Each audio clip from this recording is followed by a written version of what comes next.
5টা ডিপার্টমেন্টে শক্তিশালী হওয়া। কয়টা ভাই? এই নসিহতটুকু আমাদের ঊর্ধ্বতন কর্তৃপক্ষের কাছে আমি হাত জোর করে করতেছি, একবার হাত জোর করে। 5টা ডিপার্টমেন্টে এই দেশটাকে শক্তিশালী করতে হবে। কয়টা ভাই? 1 নম্বর শিক্ষা। 1 নম্বর, প্রত্যেক মুসলমানকে কোরআন এবং সুন্নাহর শিক্ষায় শিক্ষিত করতে হবে। আমি অন্য ধর্ম নিয়ে কথা বলছেন, তাদের মতো দিন পালন করে, লাকুম দীনুকুম ওয়ালিয়া দিন, লাকুম দীনুকুম ওয়ালিয়া দিন। তারা তাদের ধর্ম পালন করে করুক, আমাদের কোনো মাথা ব্যথা নাই। প্রত্যেক মুসলমানের বাচ্চাকে কোরআন সুন্নাহর শিক্ষায় শিক্ষিত করতে হবে এবং একই সাথে এই যুগকে চ্যালেঞ্জ করার জন্য যত সাবজেক্ট দরকার সব সাবজেক্ট আমাদেরকে শিখতে হবে ইনশাআল্লাহ। একমুখী শিক্ষা না, দ্বিমুখী শিক্ষার মেরুকরণ না, একদম দ্বিমুখী শিক্ষাকে একমুখী করে একটা কম্বাইন্ড এডুকেশন সিস্টেম চালু করতে হবে।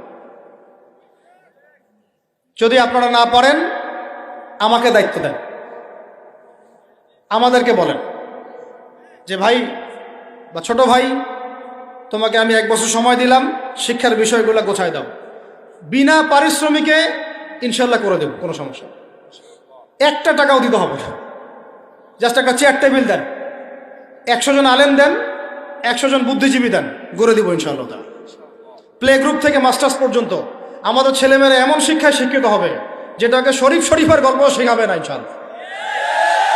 বরং আমার ছেলে পাইলটও হবে, বিমানও চালাবে, আমার ছেলে ইনশাআল্লাহ হাফেজে করানো হবে ইনশাআল্লাহ। আমার মেয়ে ডক্টরও হবে ইনশাআল্লাহ, আমার মেয়ে আয়েশা রাদিয়াল্লাহু আনহার মতো মুহাদ্দিসও হবে ইনশাআল্লাহ। আমাদের এক ভাই, সে রাজনীতিবিদ হবে ইনশাআল্লাহ, জুমার খুতবাও দিতে পারবে ইনশাআল্লাহ। আল্লাহর কসম করে বলতেছি, এমন শিক্ষা চালু করা সম্ভব।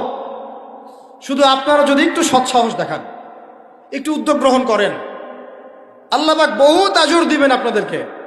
আল্লাহ পাক এই ওসিলায় আপনাদের সব গুনাহ মাফ করে জান্নাতও দিতে পারেন।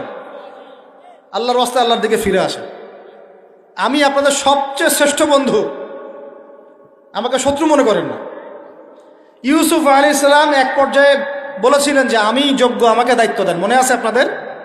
যখন সমাজে দুর্ভিক্ষের স্বপ্ন দেখলেন রাজা, রাজদরবারে গিয়ে তিনি বললেন যে দেখেন, আপনার স্বপ্নটা এমনি এমনি স্বপ্ন না, 7 বছর এখানে ফসল ফলবে, 7 বছর দুর্ভিক্ষ হবে। যদি আপনি আমাকে দায়িত্ব দেন, আমি ইনশাআল্লাহ এমন একটা অর্থ ব্যবস্থা প্রণয়ন করব যে ইনশাআল্লাহ এই দুর্ভিক্ষের কবল থেকে মানুষ বেঁচে যাবে। মানুষ বাঁচে নাই। এখানে প্রমাণ হয় একটা জিনিস, যখন দায়িত্ব নেয়ার যোগ্য কেউ দেখা যায় না, তখন যোগ্যদেরকে কথা বলতে হয়। যোগ্যদেরকে কি করতে হয়? কথা বলতে হয়। এখন দায়িত্ব দেখতেছেন না কাদের হাতে? একটা লোক, যে ব্যক্তি আল্লাহর অস্তিত্বেই বিশ্বাস করে না, সে কিতাব লিখতেছে, ওই কিতাব আমাদের সন্তান পড়তেছে। আমি নাম মেনশন করতে চাচ্ছি না। কিছু মানুষ যারা আল্লাহর অস্তিত্বেই বিশ্বাস করে না, তারা মনে করে মহাবিশ্ব সৃষ্টি হয়েছে বিগ ব্যাং থেকে, আল্লাহ সৃষ্টি করে নাই। ও ডিপার্টমেন্ট অফ হেড হয়ে বসে আছে ওখানে। আজকে ট্রান্সজেন্ডার ইস্যু আসছে জন্য আপনারা নড়েচড়ে বসতেছেন না।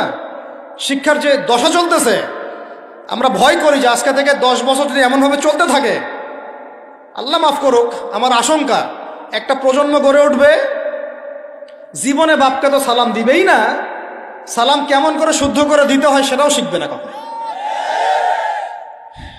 ওই দিন যদি আপনারা দেখতে না চান, এখনই ব্যবস্থা গ্রহণ করেন। আমাদের কাছে ব্যবস্থা গ্রহণ করার কোনো ক্ষমতা নাই, ক্ষমতা আপনাদের হাতে আছে। আপনারা যদি এই ক্ষমতাকে আল্লাহর দিকে, আল্লাহর সন্তুষ্টির জন্য ব্যবহার করেন, আল্লাহ আপনাদেরকে আরো বড় করবে ইনশাআল্লাহ। যদি আল্লাহর জন্য এটা আপনার আল্লাহর জন্য ব্যবহার না করেন, এগুলোকে প্রশ্রয় দিতে থাকেন, বিশ্বাস করেন ভাই, ফেরাউন টিকতে পারে নাই, নমরুদ টিকতে পারে নাই, আদ জাতি টিকতে পারে নাই, সামুদ টিকতে পারে নাই, নুহের কওম টিকতে পারে নাই, কমে লুত টিকতে পারে নাই, কমে মাদিয়ান টিকতে পারে নাই, আসহাবুল আইকা টিকতে পারে নাই, মুসার কওম বনু ইসরাইল টিকতে পারে নাই। আমরা কোন ক্ষেত কি মূলা? আমরা কোত্থেকে আসলাম? আমরা এগুলো চালায় যাবো, আল্লাহ পাক আমাদেরকে একদম জান্নাতুল ফেরদৌস দিবেন এমনটা মনে করছেন? হাদিস কত চমৎকার, কত সুন্দর হাদিস। লাউ ইয়াহদি আল্লাহু বিকা রাজুলান ওয়াহিদান খায়রুল লাকা মিন হুমুরিন নাম। তোমার দ্বারা যদি একটা মানুষও আল্লাহর দিকে ফিরে আসে, আল্লাহওয়ালা হয়ে যায়, লাল উট কুরবানি করার চেয়ে বেশি নেকির কাজ। তোমার একটা দাওয়াতে যদি মানুষ আল্লাহর দিনের দিকে ফিরে আসে, ওই আমলকারীর সব নেকি তুমি পাবা। যদি একজন সৎ নেতা দাঁড়ায় যায়, বলে যে আমরা প্রাইমারি লেভেলেই ক্লাস 1 থেকে 5 পর্যন্ত যে সময়টুকু, এই সময়টুকুর মধ্যে আমাদের বাচ্চাদেরকে কোরআন তেলাওয়াত করা বাধ্যতামূলক করে দিলাম, সিলেবাসভুক্ত করে দিলাম, ওই নেতার উপর আল্লাহ রহম করবে ইনশাআল্লাহ। সে আছে, সে সাহসী নেতা। আমি আপনাদেরকে বলি যারা রাজনীতি করেন, কারণ আমার সাথে আপনাদের কোনো শত্রুতা নাই, আর আমি আপনার শত্রুও না, বরং বন্ধু। আপনারা যারা রাজনীতি করেন, এমন একটা নেতা খালি বের করে দেন, এমন একটা নেতা হয়ে যান খালি ওমরের মতো। আল্লাহ পাক তৌফিক দান করেন আপনাদেরকে, যে আপনারা যদি কোরআন শিক্ষাটাকে বাধ্যতামূলক করে দেন, নবীর হাদিস শিক্ষাগুলোকে বাধ্যতামূলক করে দেন, সিরাত নবীর জীবনী চর্চাগুলোকে বাধ্যতামূলক করেন উচ্চ মাধ্যমিক লেভেলে, দেখবেন এই ছেলেপেলেগুলো আর ওই ইয়াবাখোর হবে না ইনশাআল্লাহ। এরা ওই টিকটক, ফেসবুক আর পাবজি, ফ্রি ফায়ার নিয়ে পড়ে থাকবে না। এরা কিশোর গ্যাংয়ে যোগ দিবে না, এরা জেনা করবে না ইনশাআল্লাহ। এগুলো আপনি ঠেকাতে পারবেন না তো, জেনা ঠেকাতে পারবেন না এখন আপনি। এরা ফ্রি মিক্সিং এ চলে গেছে, সবার ফোনে ফোনে পর্ন দেখতেছে। ওরা বাচ্চাদেরকে ধরে ধরে রেপ করতেছে। এখন ছেলে মেয়ের আদমশুমারি যদি করতে পারেন, একটা কুমারিত্ব শুমারি করে দেখেন, 18 বছরের কম কত মেয়ের সতীত্ব নাই, 21 বছরের কম কত ছেলে সতীত্ব নাই, আপনি টেস্ট করে দেখতে পারবেন। এই হলো সমাজের অবস্থা। এখন চলতেছে সমকামিতা। সমকামিতা, আল্লাহর লুতের গজব নেমে আসবে, লুত আলাইহিস সালামের কওমের গজব নেমে আসতে পারে। আল্লাহ হেফাজত করেন আমাদেরকে। সমকামিতা বৈধ করে গিলিয়ে খাওয়ার জন্য ট্রান্সজেন্ডার চালু করতেছে এরা। ছেলে বাইর থেকে ছেলে, মনে মনে মেয়ে, মনটা চায় ছেলের সাথে যৌন সম্পর্ক করতে, নাউজুবিল্লাহ, অথচ বাইর থেকে একটা ছেলে। সমস্যাটা মানসিক না? 3 দিন টানা সকাল বিকাল কারেন্ট শর্ট দেন মাঠের মধ্যে, সব সমস্যা ঠিক হয়ে যাবে ইনশাআল্লাহ। 3 দিন, বাস 3 দিন থেরাপি দেন, ঠিক হয়ে যাবে। এগুলা প্রমোট করতেছে মিডিয়াতে বিভিন্ন নাটক দেখাচ্ছে, এগুলো দিয়ে ফেসবুকে এরকম ক্লিপ দেখানো হচ্ছে, মানুষ লিখতেছে, অধিকার চাচ্ছে। কোন যুগে আসলাম রে ভাই? আমরা কোন যুগে আসলাম? আল্লাহ রাব্বুল আলামিন আমাদের সবাইকে হেদায়েত দান করেন, অন্যায়ের প্রতিবাদ করার তৌফিক দান করেন। আমি আমাদের ঊর্ধ্বতন কর্তৃপক্ষকে বিনয়ের সাথে অনুরোধ করব, এইগুলোর পিছনে যারা এজেন্ডা বাস্তবায়ন করতেছে সবগুলোকে ধরে ভিতরে ঢুকাই দেন একেবারে। 7 দিন রিমান্ডে রাখেন, ঠিক হয়ে যাবে ইনশাআল্লাহ। আপনারা খালি দাড়ি টুপি পাগড়ি জুব্বা দেখলেই সন্ত্রাসী মনে করেন? এরা তো স্পষ্ট সংস্কৃতির সন্ত্রাস, স্পষ্ট শিক্ষা সন্ত্রাস। আমাদের ছেলেপেলেদেরকে ছেলে জেনা করানোর দিকে নিয়ে যাচ্ছে এরা। কালকে যদি আপনার ছেলে একটা ছেলেকে বিয়ে করে, আপনি খুশি হবেন? আস্তাগফিরুল্লাহ, নাউজুবিল্লাহ। আল্লাহ পাক আমাদেরকে হেফাজত করেন, আল্লাহ পাক আমাদেরকে মাফ করেন। আপনার মেয়ে যদি কালকে একটা মেয়েকে বিয়ে করে নিয়ে আসে, আপনি সমাজে মুখ দেখাবেন কিভাবে? এগুলো এখন যদি না থামাই, তাহলে কখন থামাবেন? ওই যে বললাম, সুদ যখন চালু হয়েছিল আমরা সবাই কিন্তু প্রতিবাদ করি নাই। এখন সবাই সুদখোর হয়ে যাচ্ছে দিন দিন। আমরা যে অনেকে তাহাজ্জুদ পড়ে কান্নাকাটি করি, আল্লাহ দোয়া কবুল করো, এইটা করো সেইটা করো। দেখেন দোয়ার বেশিরভাগই কবুল হয় না। কেন হবে? অর্থনৈতিক জীবনে তো সুদ খাচ্ছি, আমি ঘুষ খাচ্ছি, দুর্নীতি করতেছি, হারাম খাচ্ছি, পণ্যে ভেজাল দিচ্ছি। আল্লাহ পাক আমাদের সবার রিজিককে হালাল করার তৌফিক দান করেন। আর লম্বা করি না ভাই, অনেক রাত হয়ে যাচ্ছে। যে একটা বলেছিলাম যে আমাদের ডানে বামে সব বেষ্টিত, আপনি কিন্তু কোথাও যেতে পারবেন না, এখানেই বাঁচতে হবে, এখানেই মরতে হবে। অতএব আমি 5টা কথা বলছি, 5টা ডিপার্টমেন্টে এই জাতিটাকে শক্তিশালী করতে হবে। আল্লাহ পাক তৌফিক দান করেন। 1 নাম্বার শিক্ষা। 1 নাম্বার কি ভাই? এমন কোন শিক্ষা? শুধু একমুখী না, 2মুখী শিক্ষার সমন্বয়। কোনটা? কোরআন সুন্নাহও থাকবে, আবার জেনারেল শিক্ষাও থাকবে। আল্লাহ পাক তৌফিক এনায়েত করেন, আমিন। 2 নাম্বার অর্থনীতি। 2 নাম্বার কি? আমাদের অর্থনীতি এত শক্তিশালী করতে হবে যে আমাদেরকে যেন পশ্চিমাদের কাছে কখনো হাত পাততে না হয়। আমাদের কৃষি দিয়ে আমরা চলবো, ইনশাআল্লাহ। আমাদের যাকাত ভিত্তিক অর্থনীতি দিয়ে আমরা চলবো ইনশাআল্লাহ। আমাদের সত্যি এটা সোনার বাংলা, এটা সত্যি সত্যি সোনার বাংলা। আমাদের জমিতে এমন কোনো ফসল নাই ফলে না, তাই না ভাই? কৃষকের কাছে যে ফসলটা ফলে রুট লেভেল থেকে, ওইটা বাজারে আসতে আসতে 10 গুণ দাম বৃদ্ধি হয়ে যায়, সিন্ডিকেট হয় মাঝখানে। এগুলো বন্ধ করলে আমাদের উৎপাদন খেয়ে আমরা শেষ করতে পারবো না। আমাদের যে পরিমাণে ইলিশ মাছ হয় এটা আমরা খেয়ে শেষ করতে পারবো না। আমাদের সমুদ্রে যে পরিমাণ সম্পদ আছে না, এটা উঠাইলে আমাদের জাতির মাথাপিছু আরো বেড়ে যাবে। মাটির তলে গ্যাস আছে, আর যেখানে গ্যাস আছে তার মানে কি জানেন? তার মানে তার নিচে তেল আছে। আজকার কালো তেল পাওয়া যাবে, আর তেল পাওয়া গেলেই দেখবেন আমেরিকা এসে আঁকড়া কাটছে। ওদের কাজই এটা। তখন বলবে যে, তখন যেই সরকারে থাকুক বলবে সরকার ভালো না, ওখানে গণতন্ত্র কায়েম করতে হবে, আমাদেরকে যাইতে হবে। উদ্দেশ্য কিন্তু সরকার না, উদ্দেশ্য কি? তেল। এটাই তেল চোর, সারা বিশ্বের তেল চোরেরা। আর এই তেল নিয়ে নিয়ে নিয়ে নিয়ে কি করেছে জানেন না আপনারা? এগুলো বলতে গেলে অনেক কথা। নিজের দেশের নিচে বাংকার তৈরি করছে। এই বাংকারে কত গ্যালন গ্যালন তেল যে রিজার্ভ করা আছে আপনি জানেন না। বলি নাহলে মানে আপনারা বুঝবেন না। এটা একটা কাগজ, এটা কি? এটা ছাপাইতে কি লাগছে? একটা কাগজ লাগছে, একটা কালি লাগছে, আর একটা ছাপাখানা লাগছে, দ্যাটস অল। ঠিক আছে? আচ্ছা, মনে করেন এটা কাগজ না, এটাকে নাম্বার দিয়েছি 100, একটা 1 চোখ 8 করছি, একটা লোকের ছবি দিয়েছি, এটা হয়ে গেছে এখন ডলার। কি হয়ে গেছে ভাই? ডলার। এই ডলার নিয়ে গিয়ে আমি আরবের শায়েখদেরকে বলেছি যে তেল যদি বিক্রি করতে হয় তাহলে ডলারেই করতে হবে, তেল বিক্রি করতে হলে এই ডলারেই করতে হবে। তো আরবের শায়েখরা বলেছে ঠিক আছে, রাজি। কুল্লু খালাস ইয়া হাবিবি, ওরা বলেছে হ্যাঁ ঠিক আছে, আমরা শুধু তোমাদের কাছেই তেল কিনবো, আর কারো কাছে তেল কিনবো না। শুধু তোমাদের গলফ কান্ট্রির কাছেই তেল কিনবো, আর কারো কাছে তেল কিনবো না। আর তোমরা শুধু ডলারে তেল কিনবা, অন্য কোনো কারেন্সিতে তেল কিনতে পারবা না। টাকা দিলে তেল দিবে না, রুপি দিলে তেল দিবে না, লিরা দিলে তেল দিবে না। যতক্ষণ আপনি এই ডলারটাকে মানে ওই আপনার টাকাটাকে ডলারে কনভার্ট না করছেন ততক্ষণ পর্যন্ত তেল দিবে না। এই যে চুক্তিটা হলো, এই চুক্তিটা হয়েছে বাদশাহ ফয়সালের ইন্তেকালের পরে, সরি বাদশাহ ফয়সালের যুগে। বাদশাহ ফয়সাল, কিং ফয়সাল রাহিমাহুল্লাহ, তার সময় আরব ইসরায়েল যুদ্ধের সময় তিনি তেল বয়কট করেছিলেন। তো এই চুক্তিটার নাম হচ্ছে পেট্রো ডলার মনিটরি সিস্টেম। কি বললাম বলেন? Petro dollar monetary system. এখন বলেন, ওলামায়ে কেরাম তো অনেকে আছেন এখানে, বলেন তো এই চুক্তিটা জায়েজ না জায়েজ? এক সময় কেনা বেচা হতো সোনা দিয়ে, কি দিয়ে? গোল্ড কয়েন দিয়ে, রূপার কয়েন দিয়ে। ওইটা দিয়ে নবী সাল্লাল্লাহু আলাইহি ওয়াসাল্লাম কেনা বেচা করতেন।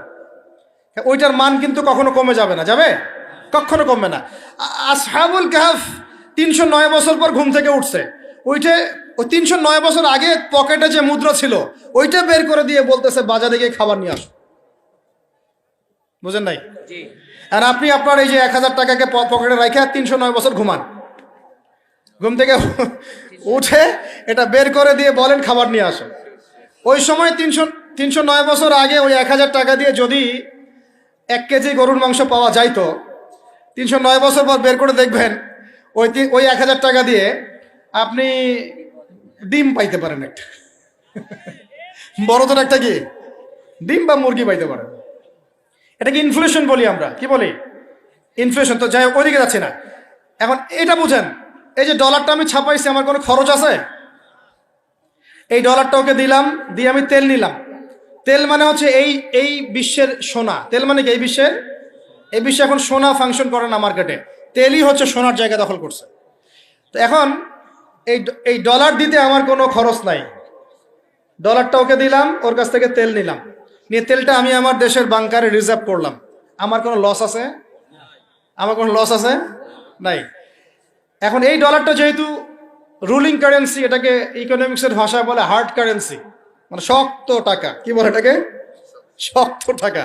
আর আমাদেরগুলো সফট, নরম। মানে হার্ড কারেন্সির মাধ্যমে বা এর আদলে সফট কারেন্সির মান নির্ধারিত হয়। বুঝতে পারতেছে কি? তো এখন যেহেতু ডলার হার্ড কারেন্সি, তো এখন ডলার না পাইলে আমাদের রেমিটেন্স বাড়বে না। এখন আরবরা ডলার নিয়ে জমানো শুরু করলো, আর মাশাআল্লাহ উঁচু উঁচু বিল্ডিং নির্মাণ করা শুরু করলো, আর ওই যে অরিজিনাল যেটা সম্পত্তির তেল ওটা দেওয়া শুরু করলো আর কি। এই হলো আয়ের উৎস। এই চুক্তির কারণে এই পশ্চিমারা এই তেলগুলো রিজার্ভ করে ফেলেছে, পেট্রো ডলার মনিটরি সিস্টেম। আমি বলতে চাচ্ছিলাম অর্থনীতি এত সমৃদ্ধ করতে হবে যাতে করে আমরা ওদের কাছে হাত পাততে না হয়।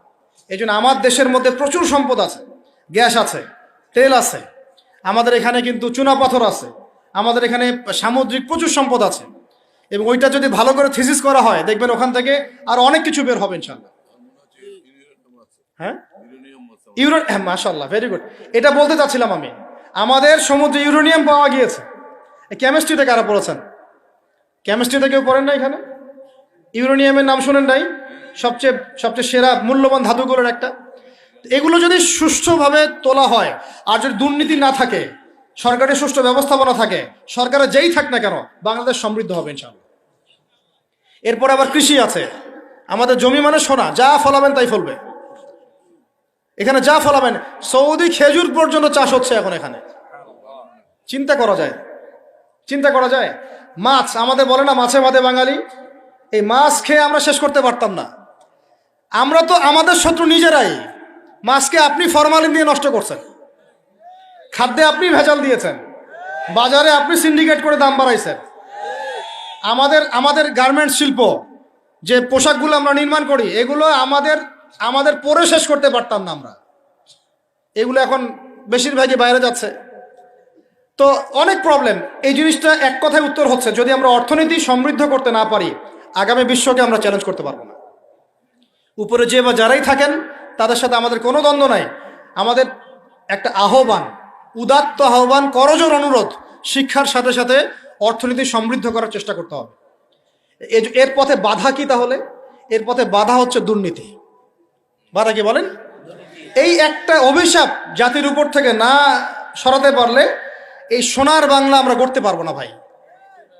50 বছর থেকে আমরা পারতেছি, কিন্তু প্রয়োজনের তুলনায় এটা যথেষ্ট না, যথেষ্ট না। আমাদের টপ টু বটম সবাই দুর্নীতির সাথে কম বেশি সম্পৃক্ত হয়ে যাচ্ছে। আল্লাহ পাক আমাদের সবাইকে হেফাজত করেন। এগুলো অন্যের সম্পদ আত্মসাৎ করলে পরে আল্লাহ ইবাদত কবুল করবেন না। আল্লাহ পাক আমাদের সবাইকে সৎ হওয়ার তৌফিক দান করেন, সততা বজায় রাখার তৌফিক দান করেন। আর 3টা জাস্ট পয়েন্ট বলে শেষ করে দিব। 3 নম্বর পয়েন্ট হচ্ছে, আমাদের যুব সমাজকে নিয়ে সত্যিকার অর্থেই একটা কর্মমুখী পরিকল্পনা প্রণয়ন করতে হবে। আমাদের অন্যতম একটা সমস্যা হচ্ছে বেকারত্ব। সমাজের যুবকরা দেখেন না, যে জেনারেশনটা যুদ্ধ করেছিল আমাদের বাংলাদেশের মাটিতে, এই জেনারেশনটা কি তারা পারবে? ওদের কি সেই ফিটনেস আছে? ওদের সেই কি প্রশিক্ষণ আছে? ওদের কি সেই খাদ্যাভ্যাস আছে? ওদের কি সেই চেতনা আছে? আমি তো নিজেও ইংলিশ মিডিয়ামে পড়েছি। আমাদের ব্যাকগ্রাউন্ডে এমন অনেক স্টুডেন্ট ছিল যারা ভাষা দিবস, শহীদ দিবস নাম ওটা কবে সেটা বলতে পারে না। 7ই মার্চ কি হয়েছে তারা জানে না। 16 ডিসেম্বর কি দিবস ওরা জানে না। এরকম বহু আপনি স্কুল জরিপ করেন, বহু English medium, English version school আছে, ওরা জানে না এগুলা কি। ওরা এগুলো পড়ে না, জানে না। সংস্কৃতির কথা বলি, ভাষার কথা বলি, গৌরবের কথা বলি, এগুলো আমাদের গৌরবের জায়গা। কিন্তু আপনি দেখেন প্রত্যেক মোড়ে মোড়ে হিন্দি গান বাজতেছে, বাংলা গান কয়জন শুনতেছে? নজরুল নাই, হারাই গেল। নজরুলকে হারাই ফেললাম, জসিমউদ্দিনের কবিতা হারাই গেল, ডক্টর শহীদুল্লাহর কথাগুলো আস্তে আস্তে হারাই যাচ্ছে। আহমদ ছফা নাই। আমরা ওইসব জায়গায় কাদেরকে বসাচ্ছি? আমি কাউকে আঘাত করতে চাচ্ছি না। আমরা ওইসব জায়গায় কাদেরকে বসাচ্ছি দেখেন। একটা সময় ব্রিটিশ বিরোধী বিদ্রোহের সময় আমাদের বাপ দাদারা হিন্দিতে, উর্দুতে পর্যন্ত কবিতা লিখে প্রতিবাদ করেছিলেন। আপনারা অনেকেই জানেন এগুলো, যারা পড়াশোনা করেন। তারা তখন বলতেন, একটা ডায়লগ ছিল যে কি জানি, सरफरोशी की तमन्ना अब हमारे दिल में है, देखना है जोर कितना बाजुए कातिल में है। মনে নেই আপনাদের অনেকের? মানে স্বাধীনতার তামান্না আমাদের মনের মধ্যে আছে, খালি দেখার বাকি যে কাতেল বা জালেমের বাহুতে কত শক্তি আছে। কি কবিতা ছিল ওই সময়কার। তো আমরা এগুলো হারাই ফেলতেছি। আমাদের ইয়াং জেনারেশনকে যেমন করে কোরআন সুন্নাহ শিক্ষিত করতে হবে, দেশ, জাতি, ঐতিহ্য, সংস্কৃতিতেও বলিয়ান করতে হবে। একই সাথে ওদের বেকারত্ব দূর করার জন্য কর্মমুখী পরিকল্পনা গ্রহণ করতে হবে। এদেরকে কাজে লাগান। বেকার বসে আছে, অলস, সারাদিন মাথার মধ্যে দুনিয়া শয়তানি, সারাদিন মোবাইল, লুডো খেলে, পাবজি, ফ্রি ফায়ার, কাজ নাই, কোনো কাজ। আল্লাহ পাক আমাদেরকে এই ফিতনাগুলো থেকে হেফাজত করেন, আমিন। আর এই জায়গায় আমাদের এই স্বজন প্রীতি এগুলো ত্যাগ করতে হবে। প্রতিভা যার, তাকে মূল্যায়ন করতে হবে। যদি আমার প্রতিভা থাকে, আমাকে চাকরি দিতে হবে।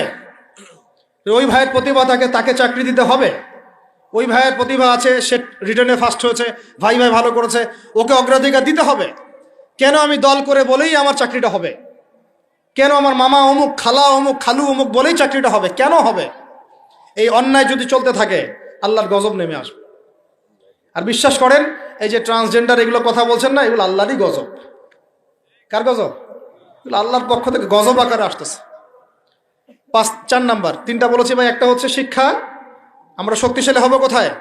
শিক্ষা ইনশাআল্লাহ। 2 নাম্বার অর্থনীতিতে, 3 নাম্বার কর্মসংস্থানে। 4 নাম্বার হচ্ছে আমাদের এই জাতির একটা বড় অংশ, প্রায় 50% হচ্ছে মেয়েরা, মহিলারা। তাদেরকে কাজে লাগাতে হবে অবশ্যই। আমরা মহিলাদেরকে অনেক ক্ষেত্রে দিনই ক্ষেত্রেও পিছায় ফেলছি। আপনারা আসছেন, বসছেন, আওয়াজ শুনলেন, কয়জন মহিলা এই সুযোগটা পায়? কয়টা বাসায় মহিলাদের তালিম হয়? কয়টা দেশে মহিলা মাদ্রাসার সংখ্যা আসলেই কত? মহিলা আলেমা খুঁজে পাচ্ছি না। আমরা মাদ্রাসা প্রতিষ্ঠা করতে গেলে আলেমা খুঁজে পাচ্ছি না, যে মুফতি বা ইফতা ফারেক বা দাওরা হাদিস পাশ করা আলেমা খুঁজে খুঁজে বের করতে হচ্ছে। অনেকে দেখা যাচ্ছে, আমি নিজেদের কথাই বলছি, ইফতা দিয়েছেন, দাওরা ফারেক করেছেন আমার পরিবারের এবং বংশের অনেকেই, তার আগেই বিয়ে সংসার হয়ে গেছে, এখন সংসার নিয়ে ব্যস্ত। তাহলে এখন মেয়েদের মধ্যে খেদমত কে করবে? আমি আপনি কি মেয়েদের মধ্যে এইভাবে ওয়াজ করতে পারবো? ওদেরকে সামনে নিয়ে বসতে পারবো?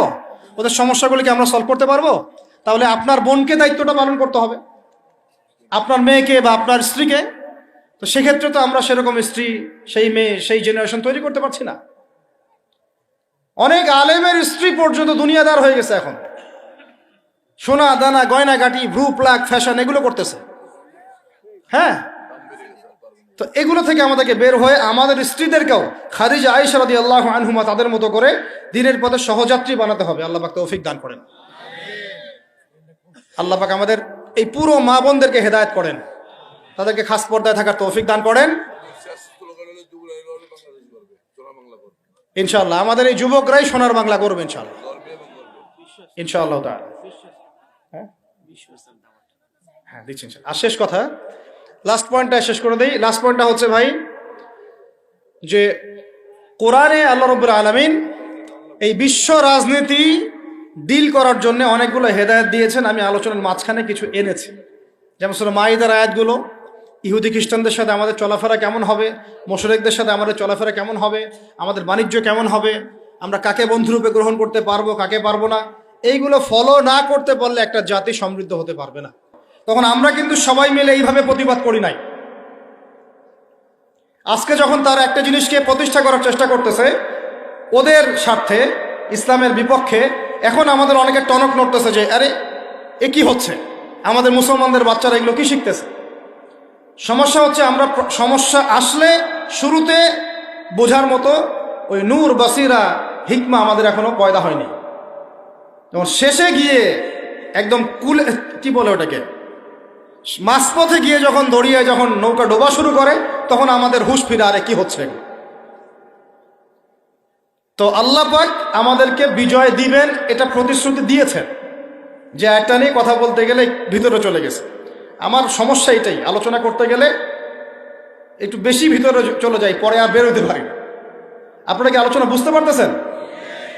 আল্লাহ পাক আমাদেরকে প্রতিশ্রুতি দিয়েছেন যে তোমরা দুশ্চিন্তাগ্রস্ত হয়েও না, তোমরা টেনশন করো না, ভয় পেও না, হীনবল হয়েও না, আনতুমুল আ'লাউনা, তোমরাই বিজয়ী হবে এই দুনিয়াতে এবং আখিরাতে, তোমরাই বিজয়ী হবে ইন কুনতুম মুমিনিন, যদি প্রকৃতপক্ষে মুমিন হয়ে থাকো।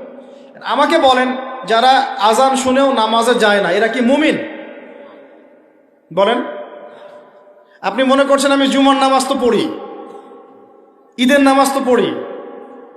এমনও হতভাগা মানুষ আছে পৃথিবীতে যাদের নামাজ প্রথমবার তারা নামাজ পড়ে জানাজার নামাজ, আছে না ভাই? আল্লাহ পাক আমাদের সবাইকে 5 ওয়াক্ত নামাজি হওয়ার তৌফিক দান করেন, এবং কাজা নামাজ অনেকের আছে, আল্লাহ পাক সেগুলো আদায় করার তৌফিক দান করেন। আপনারা যখন হজ উমরা সফরে যাবেন, বেশি বেশি সেখানে নামাজ পড়বেন, কারণ ওখানে 1 রাকাত নামাজ হারাম শরীফে পড়লে 1 লক্ষ রাকাতের নেকি হয়, আর মদিনা মুনাওয়ারায় পড়লে, মানে হারামে পড়লে 1000 নেকি হয়। আর এই দুইটা আমরা খুব ভালো জানি, মিম্বরে আলোচনা হয় খুব, মাশাআল্লাহ, তাই না? তো নসিহত হচ্ছে ওখানে গিয়ে আমরা বেশি বেশি নামাজ পড়বো, নফল নামাজ, ঠিক আছে? কাজা নামাজগুলো হিসেব করে আদায় করার চেষ্টা করবো ইনশাআল্লাহ। তবে হাদিসে আরেকটা জায়গা আছে, ওইটা আমরা ভুলে গেছি। আরও একটা মসজিদ আমাদের আছে ভাই, যেখানে 2 রাকাত নামাজ পড়লে জীবনের সব গুনাহ মাফ হয়ে যায়। ওইটা আমাদের পাঠ্যপুস্তকে নাই, আমাদের চেতনায় নাই, আলোচনায় নাই, মিম্বরে নাই, খুতবায় নাই। সেই মসজিদ কোথায়? ওই মসজিদ কি আমাদের না ইহুদিদের? কি মনে হয় আপনাদের? ওই আল-আকসা কি আমাদের না ওদের? ওইখানে 2 রাকাত নামাজ পড়লে, সফর করে 2 রাকাত নামাজ পড়লে জীবনের সব গুনাহ মাফ হয়ে যাবে। ওইখানে আমরা এখন ঢুকতে পারি না। কারো কোনো ফিকির আছে? ইয়াংদেরকে বলতেছি ভাই, লেকচারগুলো আমাদের বেশিরভাগই ইয়াংদের জন্য। যে এই যে সেলফি, এই শোডাউন, একজন বক্তাকে আপনি দেখতে চান, ইসলামী সেলিব্রিটিজম, এগুলো যে চালু করেছি আমরা, এইগুলো দিয়ে দিন আল্লাহর জমিনে কায়েম হবে না। এগুলো ভালোবাসা মহব্বতের নিদর্শন না। সত্যি সত্যি যদি আমাদেরকে আপনারা মহব্বত করে থাকেন, এমনভাবে নিজেকে গড়েন যাতে বাইতুল মুকাদ্দাস জয় করতে পারেন। ওই দিন বুঝবো যে আপনারা আমাদেরকে মহব্বত করেন, আমাদের কথা শুনেন, মানেন, বুঝেন। এমন একটা জামা আমাদেরকে করতে হবে যার একজন নেতা থাকবে, একটা নেতা, একদম সামি'না ওয়া আতা'না, শুনলাম মানলাম, এমন নেতা। এত ইখতিলাফ, এত বিভক্তি চলবে না। মানে বিভক্তি, ইখতিলাফ থাকতে পারে মাসলা মাসাইলের ব্যাপারে, ফিকহি ব্যাপারে, কিন্তু এই এত দলীয় বিভক্তি থাকা যাবে না। এক টেবিলে আলেমদেরকে বসতেই হবে। আলেমরা যদি এক টেবিলে না বসে ঐক্যের দৃষ্টান্ত স্থাপন না করতে পারে, জনগণ ঐক্যবদ্ধ হতে পারবে না। বাংলাদেশের সবচেয়ে বেশি দরকার এখন ওলামায়ে কেরামের ঐক্য।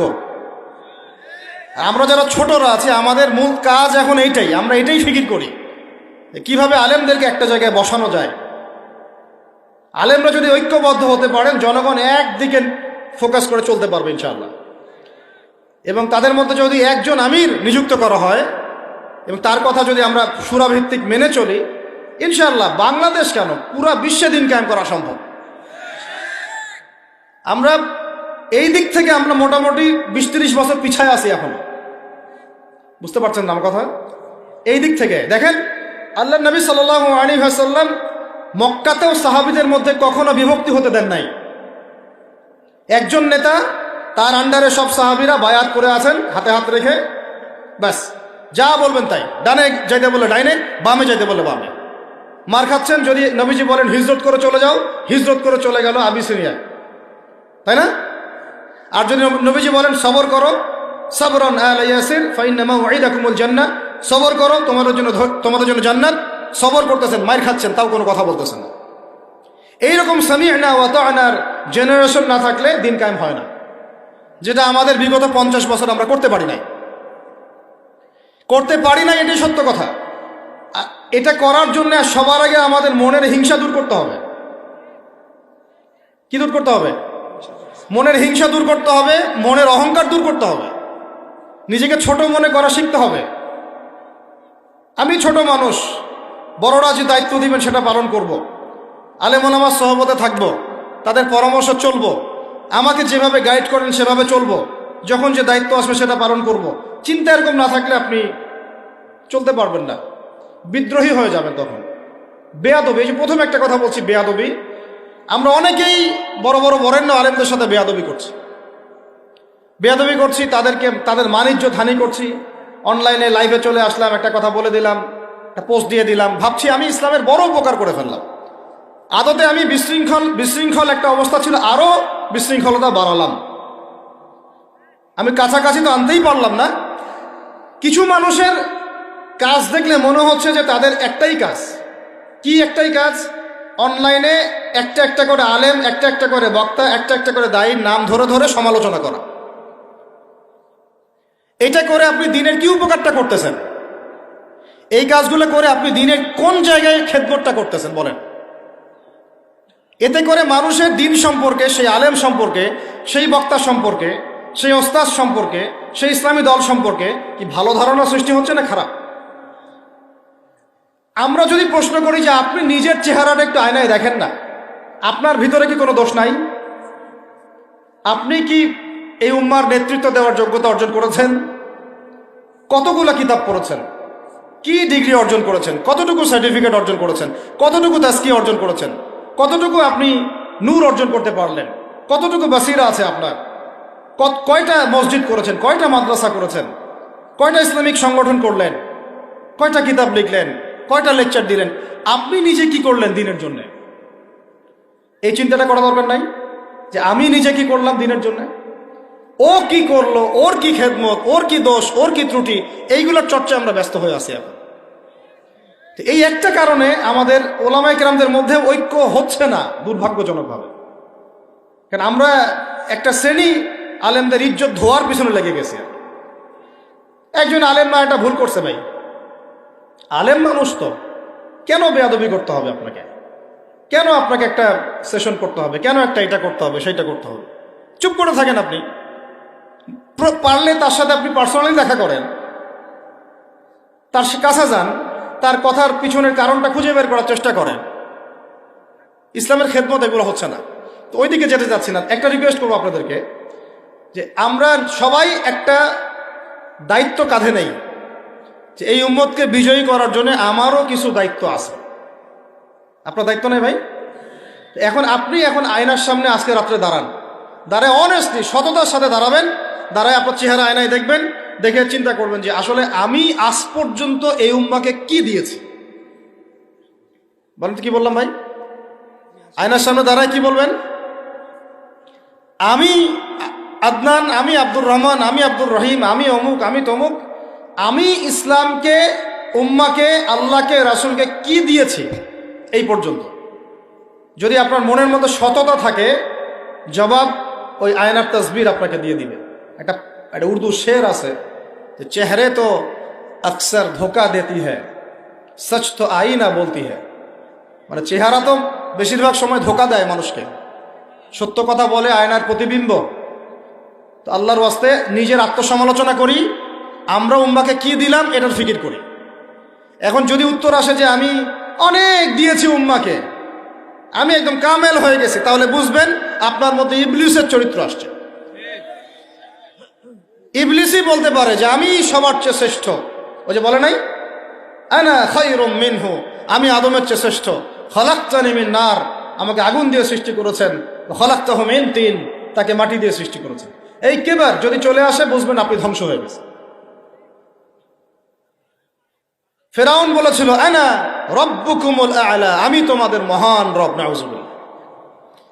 আর একজন আল্লাহর বান্দা খালি বলবে আল্লাহুম্মা ইজআলনি ফি আইনি সগীরা ওয়াজআলনি ফি আ'য়ুনিন নাসি কাবীরা। আল্লাহ তুমি আমাকে নিজের চোখে ছোট বানায় দাও, আর অন্য মানুষের চোখে আমাকে বড় বানায় দাও। আমিন। তো আত্মসমালোচনা করতে হবে কিনা ভাই? এখন যদি আমার উত্তর আসে যে না, আমি তো আসলে ভাই কিছু করতে পারি নাই, এই টুকটাক কিছু লেকচার দিয়েছি, এতটুকুই, এখনো আমি উম্মাকে ঐক্যবদ্ধ করতে পারি নাই, উলামায়ে কেরামকে এক জায়গায় আনতে পারি নাই, আমি এখনো কোনো ইসলামিক বড় কোনো অ্যাসোসিয়েশন ফর্ম করতে পারলাম না, এখন পর্যন্ত আমি 100টা কিতাব লিখতে পারি নাই, এখনো আমি ইফতা দেওয়ার মতো বা মুফতি হওয়ার মতো যোগ্যতা অর্জন করিনি, এখনো আমার কোরআনের কত জ্ঞান শেখা বাকি, কত আলেমের সহবতের থেকে নূর নেওয়া বাকি, এখনো কত দূর যাওয়া বাকি। এই চিন্তাগুলো যদি মনের মধ্যে আসে, তখন দেখবেন রাতে আপনার ঘুম হারাম হয়ে গেছে। তখন আপনার প্রচেষ্টা চলবে ইনশাল্লাহ কিভাবে এগুলো আপনি অর্জন করতে পারবেন। ওই গুটি কয়েক মানুষকে দিয়ে দিন কায়েম হবে ইনশাল্লাহ। আমার কথায় রাগ করলেন নাকি? একটু মন খারাপ করলে আল্লাহ পাক ওই ওসিলায় যদি আপনাকে আবার দিনের দিকে নিয়ে আসেন, আমার লেকচার ওয়াজ করা সার্থক। একটু আঘাত পাইলে আমি খুশি হব। সরকার, প্রশাসন, জনগণ, আমাদের মা বোন, আপনারা, আমাদের পরের প্রজন্ম, কেউই আমাদের শত্রু না। আমাদের শত্রু বরং আমার বা আমাদের চেয়ে ভালো কোনো বন্ধুই নেই আপনাদের। আমার বা আমাদের চেয়ে ভালো কোনো বন্ধু নাই আপনাদের। যারা আছে এদের ব্যাপারে একটা স্টেটমেন্ট বলে দিই আমি, যে তুঝ জैसा दोस्त हो তো দুশ্মন কি কোই জরুরত নেই। ওইরকম বন্ধু যদি থাকে তাহলে দুশ্মনের কোনো দরকার হবে না। এই বিশ্বে যারা পশ্চিমাদেরকে বন্ধু বানাইছে ওদের কোনো দুশ্মনের দরকার নাই। একদম খোলামেলা বললেন, ইসরায়েলের সাথে যারা আতাত করেছে ওদের দুশ্মনের দরকার নাই। পশ্চিমা আমেরিকাদের সাথে যারা বন্ধুত্ব করে চলছে এতে দুশ্মনের কোনো দরকার নাই। দেখে নিন, এদের চরিত্র হচ্ছে এরা একটা মুখ নিয়ে আপনার সামনে আসবে, ওদের একটা স্বার্থ পিছনে থাকবে, ওই স্বার্থ উদ্ধার করার জন্য বন্ধুর বেশে আপনার সামনে আসবে। এরপর স্বার্থ উদ্ধার করা শেষ, আপনার গর্দান নামাই দিবে। তারপরে বিশ্বাস করতেছেন না? আমরা ওদেরকে চিনি, কারণ আমরা আল্লাহর কিতাব পড়ি রে ভাই।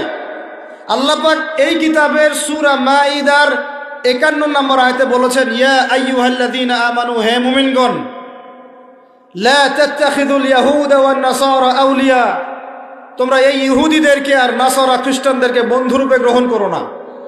কে বলেছেন ভাই? আমার কিছু বলার আছে এখানে? কোন ইহুদি কোন খ্রিস্টানকে? আল্লাহ পাকে সবার কথা বলছেন? উত্তর না, ওদের মধ্যেও কিছু কিছু ভালো মানুষ আছে, সত্য এটা, কিছু কিছু ভালো মানুষ আছে। কারা তাহলে? কাদেরকে নিষেধ করলেন আল্লাহ পাক? আল্লাহ পাক বলছেন বা'দুহুম আউলিয়াউ বা'দ, ওদের মধ্যে কিছু আছে যারা একে অপরের বন্ধু। একে অপরের, বলেন তো ইসরায়েল আর আমেরিকা কি একে অপরের বন্ধু না বন্ধু না? এদেরকে বন্ধুরূপে গ্রহণ করতে আল্লাহ নিষেধ করেছেন। এই আয়াতটা এখন ওই মধ্যপ্রাচ্যের এই হাবিবিদেরকে কে বুঝাবে? কে বুঝাবে? এই জর্ডানের রাজাকে কে বুঝাবে? আমাদের সৌদের কিংকে কে বুঝাবে? লেবাননকে কে বুঝাবে?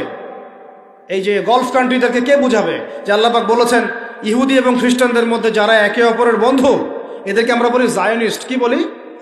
জায়নিস্ট, মানে জায়নবাদী। এরা জায়নিস্ট মুভমেন্ট চালু করেছে সারা ওয়ার্ল্ডে। এদের উদ্দেশ্য হচ্ছে হোলি ল্যান্ডটা দখল করা, মানে ওই নীলনদ থেকে ইউফ্রেটিস পর্যন্ত দখল করে ওইখানে দাজ্জালের শাসন কায়েম করা, এটা ওদের লক্ষ্য। এই একটা লক্ষ্যেও আগাচ্ছে। এদেরকে আল্লাহ পাক বন্ধুরূপে গ্রহণ করতে নিষেধ করেছেন। এই আয়াতটা আপনি ওদেরকে কিভাবে বুঝাবেন? আল্লাহ পাক আরো বলছেন ওয়ামা ইয়াতাওয়াল্লাহুম মিনকুম, আয়াত কিন্তু শেষ হয়নি এখনো। আল্লাহ পাক বলছেন ওয়ামা ইয়াতাওয়াল্লাহুম মিনকুম, তোমাদের মধ্যে হে মুমিনরা কেউ যদি ওদের দিকে মুখ ফিরাও, মানে ওদেরকে অ্যালায়েন্স রূপে গ্রহণ করো, ফাইন্নাহু মিনহুম, তুমি তখন তাদের অন্তর্ভুক্ত হয়ে যাবে। নাউযুবিল্লাহ। তার মানে কি তারা কাফের হয়ে যাবে? আমরা কি তাহলে এদের সবাইকে কাফের বলছি, তাকফির করছি? উত্তর না। যারা বলে আমরা এদেরকে তাকফির করেছি, এরা ডাহা মিথ্যাবাদী। এরা হচ্ছে ডাহা মিথ্যাবাদী। আমরা এ ধরনের মধ্যপ্রাচ্যের শাসকদেরকে তাকফির করি নাই, আগেও করিনি, এখনো করি না, ভবিষ্যতেও ইনশাল্লাহ করব না। আল্লাহ পাক কি বলছেন তাহলে? আল্লাহ পাক আয়াতের শেষে উত্তর দিচ্ছেন ওয়ামা ইয়াতাওয়াল্লাহুম মিনকুম ফাইন্নাহু মিনহুম, তোমাদের মধ্যে কেউ যদি ইহুদি নাসারাদের সাথে, জায়নিস্টদের সাথে জোট গঠন করো, ওদেরকে বন্ধুরূপে গ্রহণ করো, তাহলে তোমরা তাদের অন্তর্ভুক্ত হয়ে যাবে, আমাদের কেউ থাকবে না। এর মানে তারা কি হবে? ইন্নাল্লাহা লা ইয়াহদিল কওমাজ জালিমিন, আল্লাহ পাক এই জালেমদেরকে হেদায়েত দেন না। তার মানে তারা হবে জালেম। কি হবে? আল্লাহ পাক শব্দ ইউজ করেছেন কি? জালেম। অতএব যদি কেউ জায়নিস্টদেরকে মিত্ররূপে, বন্ধুরূপে গ্রহণ করে, সে ব্যক্তি হোক, সমাজ হোক, সরকার হোক, রাষ্ট্র হোক, সে জালেম হয়ে যাবে। কি হবে ভাই? সে কি কাফের হবে? উত্তর না। কাফের হবে? কি হয়ে যাবে? জালেম। ইন্নাল্লাহা লা ইয়াহদিল কওমাজ জালিমিন, আল্লাহ পাক জালেমদেরকে হেদায়েত দেন না। এই জন্যই তো মদের বার ওপেন করতেছেন, এখন কনসার্ট করতেছেন, হ্যালোইন করতেছেন, এইটা করতেছেন, ওইটা করতেছেন। কেন? আল্লাহ পাক নারাজ হয়েছেন। আল্লাহ পাক কি হয়েছেন? নারাজ হয়েছেন আল্লাহ পাক।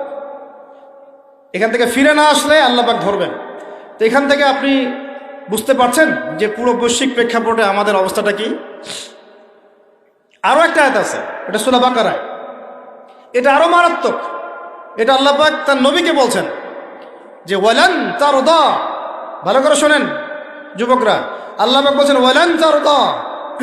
আপনারা হয়তো অনেকে গ্রামার জানেন না, যারা মাদ্রাসা ব্যাকগ্রাউন্ডে তারা জানে, বুঝবেন। এখানে এমন একটা কথা বলা হচ্ছে যে কখনোই তারা সন্তুষ্ট হবে না। ওয়ালান তারদা আনকাল ইয়াহুদা, নাকি ইয়াহুদ, কি ওয়ালান তারদা আনকাল, ওয়ালান তারদা আনকাল ইয়াহুদ ওয়ালান নাসারা হাত্তা তাত্তাবিআ মিল্লাতাহুম। কি কঠিন কথা, কি স্পষ্ট কথা। আমরা কি আল্লাহ পাককে তাফসীর শিখাইতে যাব? আমরা কি আল্লাহ পাককে তাউইল শিখাইতে যাব? আমরা কি আল্লাহকে ব্যাখ্যা শিখাইতে যাব? আল্লাহর কালামের স্পষ্ট কথার কোনো ব্যাখ্যার দরকার নাই। এটা তো আয়াতুল মুহকামাত, এটা তো মুতাশাবিহাত আয়াত নয়। আল্লাহ পাক বলছেন ওয়ালান তারদা, কোশ্চিন কালেও সন্তুষ্ট হবে না, আনকা হে নবী তোমার উপরে। কারা সন্তুষ্ট হবে না? আল ইয়াহুদ ওয়ালান নাসারা, ইহুদি এবং নাসারা, এরা কোশ্চিন কালেও তোমার উপরে হে নবী সন্তুষ্ট হবে না। হাত্তা তাত্তাবিআ মিল্লাতাহুম, যতক্ষণ না তুমি ওদের মিল্লাত, ওদের ধর্ম গ্রহণ করছো। আর কিছু বলতে হবে ভাই? হ্যাঁ, আপনি যদি এখন ওদের শিক্ষা, ওদের সংস্কৃতি, ওদের রাজনীতি, ওদের বিশ্ব রাজনীতি, ওদের কূটনীতি, ওদের মানে যা যা আছে, ওদের যা কিছু আছে দর্শন, এগুলোর সামনে আত্মসমর্পণ করেন, বলেন হ্যাঁ এগুলো খুব ভালো, আমরা এগুলো মেনে নিচ্ছি, হ্যাঁ তোমরা আমার দোস্ত বন্ধু, ওরা আপনার কোনো ক্ষতি করবে না, কোনো ক্ষতি করবে না। কিন্তু যদি আপনি এগুলোর বিরুদ্ধে দাঁড়ান, না তোমাদের এইসব গডলেস উল্টাপাল্টা আল্লাহ বিরোধী শিক্ষা এগুলো চলবে না, তোমাদের সুদভিত্তিক অর্থনীতি চলবে না, তোমাদের এই আল্লাহ বিরোধী এই যে জিও পলিটিক্স চলবে না, তোমাদের এই মুসলিমদের উপর অত্যাচার নিধন এগুলো চলবে না, তোমাদের এইসব জুলুম নির্যাতন চলবে না, এইগুলো কথা যদি আপনি বলে ওদের বিরুদ্ধে দাঁড়ান, কথা দিয়ে দাঁড়ান, কলম দিয়ে দাঁড়ান, অ্যাসোসিয়েশন দিয়ে দাঁড়ান, বা একটা জাতিগতভাবে প্রতিবাদ করেন, বা আপনি ওদের জুলুমের বিরুদ্ধে দাঁড়িয়ে যান, বলেন যে না আমরা ফিলিস্তিনিদের পাশে আছি, প্রয়োজনে আমরা ওদের পক্ষে যুদ্ধ করব, এই ধরনের কোনো কথা যদি আপনার মুখ দিয়ে বেরিয়ে যায়, মুখ ফসকেও যদি বেরিয়ে যায়, দেখবেন ওরা পুরো শক্তি নিয়ে আপনার বিরুদ্ধে ঝাঁপায় পড়ছে। বুঝতে পারেন নাই মনে? আর কেমনে বললে বুঝবেন আমার জানা নাই, এর চেয়ে আর খোলামেলা কোনো কথা বলা সম্ভব না। এই হলো কোরআনের কথা। আরো আছে, আরো বলি একটা, নিতে পারবেন তো? এই একটা নিতে পারবেন তো? আল্লাহ নেওয়ার তৌফিক দান করেন। কোরআনের কিছু আয়াত আছে সবাই নিতে পারে না। কোন কোন আয়াত আছে শুনলে মানুষ মনে করে যে কোরআন তো আমার জন্যই নাজিল হয়েছে, আর কোন কোন আয়াত আছে শুনলে মানুষ মনে করে এই আয়াতটা নাজিল করার কি দরকার ছিল। নাউযুবিল্লাহ। এখন এই যুগ চলতেছে, সব মানতে রাজি, কিসের পর্দা? পর্দার কি দরকার? সব মানি কোরআনের, যাকাত ভিত্তিক, কিসের যাকাত? যাকাত দেওয়ার কি দরকার?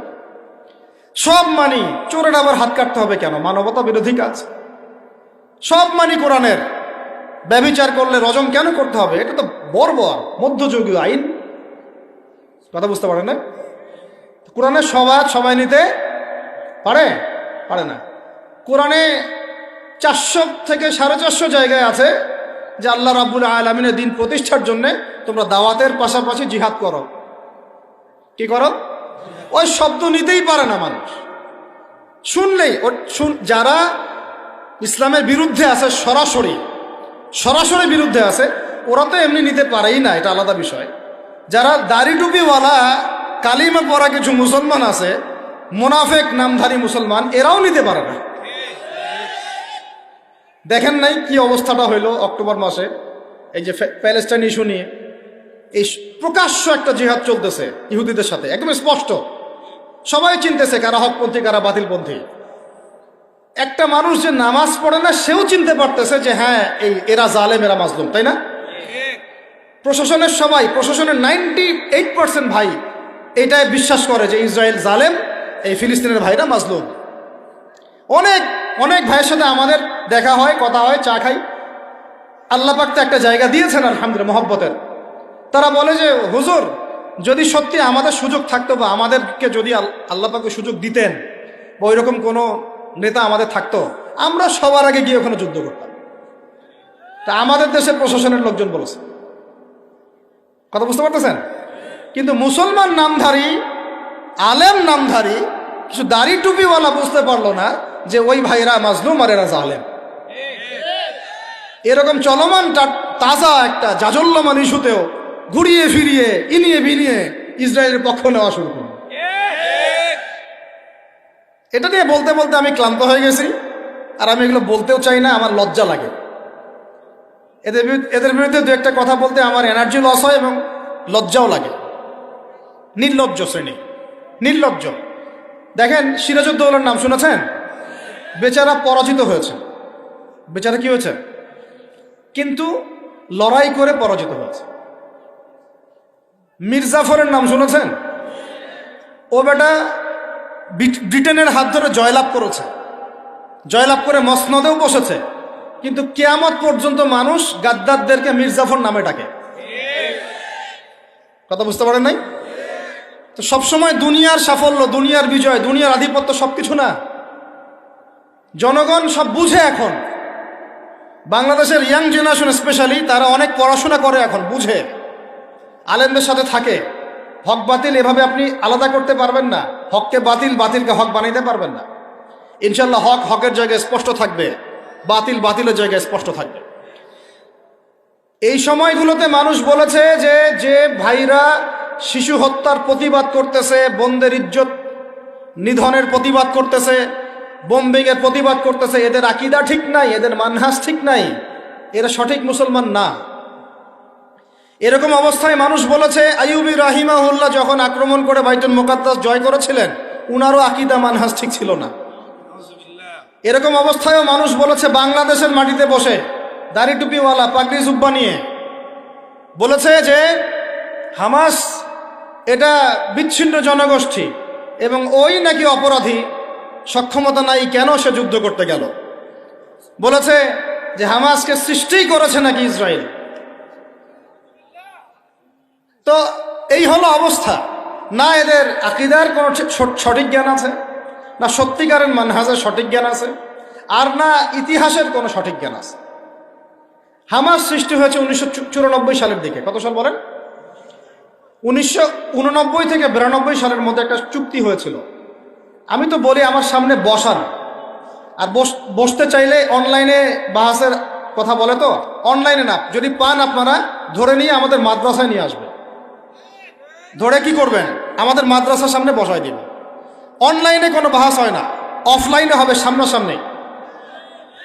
কিতাব যত কিতাব আছে নিয়ে আসুক, সমস্যা নাই, কিন্তু অনলাইনে না। হবে কোথায়? অফলাইনের সামনাসামনি, টেবিল থাকবে, দুই দিকে দুজন বসবে। প্রয়োজনে প্রশাসন থাকবে, প্রয়োজনে আমাদের আরো বড় বড় ওলামায়ে কেরামরা থাকবেন, তারা এখানে এটাকে জাজ করবেন। এই যে কথাটা বললো, হামাসকে সৃষ্টি করেছে কি ইসরায়েল। আমি শুধু অর্থনীতি নিয়ে পড়ি নাই, আমরা 6টা সাবজেক্ট নিয়ে পড়ছিলাম ইউনিভার্সিটিতে। আমাদের ফ্যাকাল্টির মধ্যে 6টা সাবজেক্ট মেইন ছিল, মেজর। একটা হলো ফিলোসফি, একটা হলো ইংরেজি, একটা অর্থনীতি, একটা এই গ্লোবাল অ্যাফেয়ার্স মানে জিও পলিটিক্স, যেটাকে আমরা জিও পলিটিক্স বলি, আর একটা হচ্ছে হিস্ট্রি, আর একটা হচ্ছে পশ্চিমা দর্শন। যে পশ্চিমা দর্শনের এতগুলো কথা আমরা বলি, এমনি এমনি বলি না, আমরা জানি ওদের দর্শনের মধ্যে কোথায় কুফর আছে, কোথায় শিরক আছে। এখন ইতিহাস আপনাকে ছোট্ট করে বলতেছে, 1989 সালে একটা চুক্তি হয়েছে ফিলিস্তিনের সাথে। এই চুক্তিটার নাম 89 থেকে 92 এর মধ্যে, এই চুক্তিটার নাম হচ্ছে অসলো শান্তি চুক্তি। বলেন কি বললাম?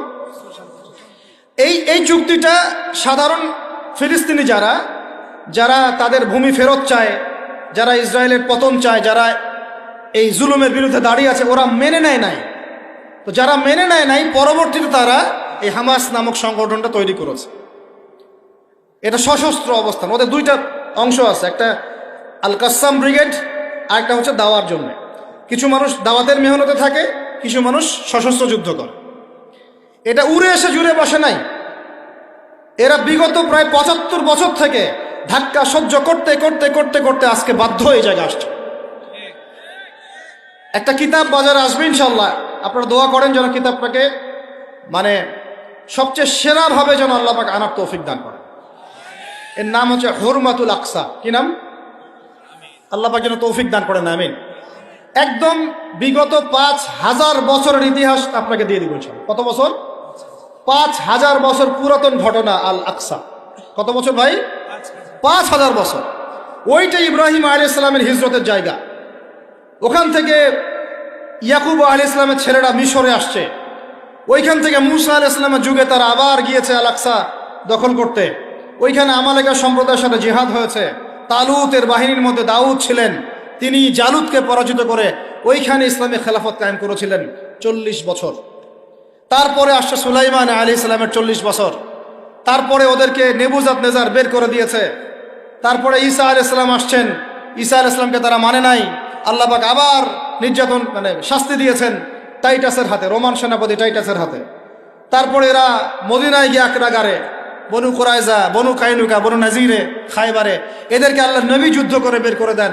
পরে এই 1250 বছর ইসলামী খেলাফতে ওরা জীবনেও বাইতুল মুকাদ্দাসে ঢুকতে পারে নাই। এই 1914 সালে এসে ঢুকছে। কত সালে? 5000 বছরের ইতিহাস তো ভাই আমি 5 মিনিটে বলতে পারবো না, সংক্ষিপ্ত করে বুঝালাম যে 1250 বছর তারা বাইতুল মুকাদ্দাসের আশপাশেও ঘেঁষতে পারে নাই।